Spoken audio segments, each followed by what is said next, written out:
Hi, everybody. I am out here on a morning tour. Steve is out making us some money, and we are back home after 2 months of traveling. We came home to some crazy winter weather, but we timed it perfectly so we weren't driving in it, and we are so grateful for that, and grateful for that time that we had away. And so we are in land management mode here, full on land management.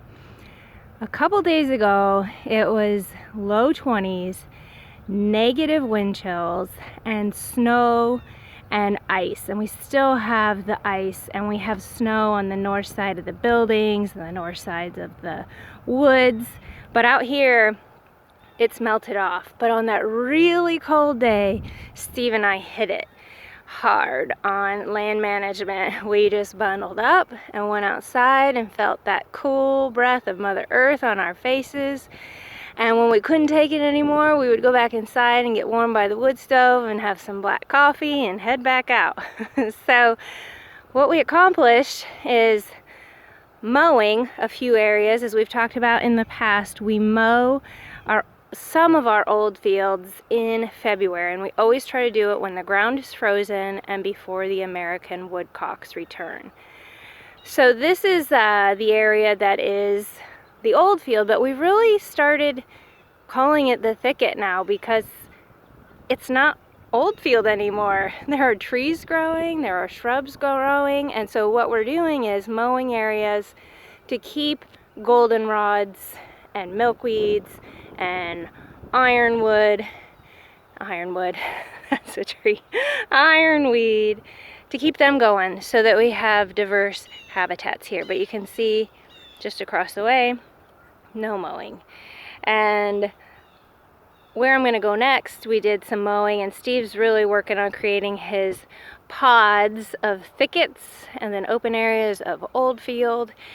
And while he was mowing and freezing, I was doing some more physical labor out in our front yard, which from this aspect is way over there. You might be able to make out some roof lines of the green barn, and then further on is the house.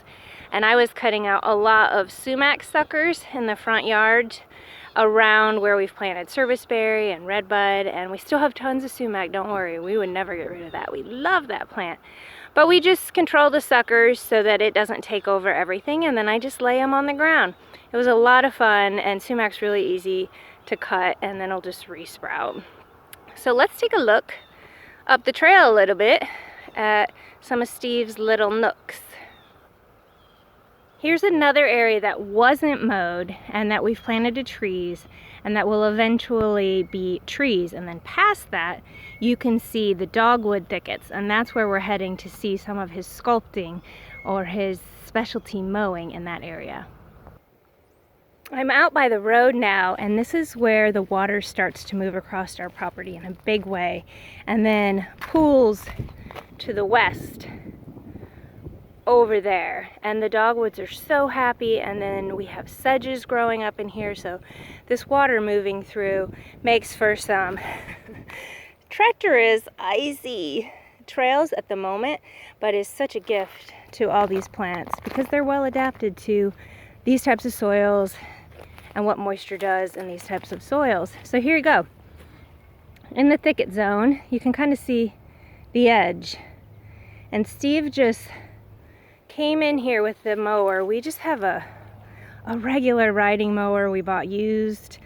If any of you want to know, just leave me a comment and I'll have Steve answer, because I don't know, but we don't ever buy anything real fancy, and ours tend to get beat up because he mows the shrubs in here with them, but it can do so much. You really don't need a ton of equipment. In the areas where we don't want a lot of woodies and there's just a few, we'll go in with hand saws and cut them off. So we would rather use our money to help us live and help the cats live and be able to go and hike and explore and not work quite as much in the traditional sense, and not buy a ton of fancy equipment, because then you have to upkeep it all. So always think about that part, upkeep, because it's real. So let me step back here.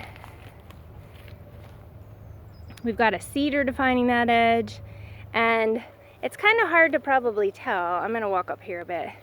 But these little pockets that he creates are pretty cute. And then he creates these islands of dogwoods.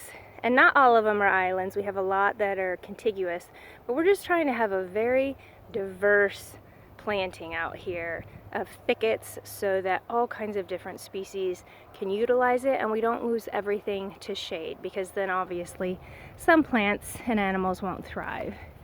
Now right over here is probably one of his biggest mowing sections, and that's to work on promoting our persimmons in here and our milkweed. The milkweed's definitely faded out over the years, so we're gonna reseed that in some areas and see what happens. I'm not sure why it faded out. It's peculiar. It's a very strong plant, and some people get weirded out because of how aggressive it is, but it also seems kind of like a baby. So here we go. Take a look from over here. This is a pretty extensive area, and then just remember, we don't mow the same areas in general every year, and never a whole area.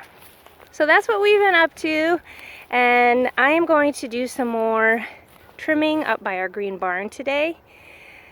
We have a lot of plant stalks up there, and whatever Mother Nature hasn't taken down already, which is, I would say, 90% of it, right around one side of the building, then I'll just cut off at probably about a foot or 16 inches so that the bees can use them as some nesting sites.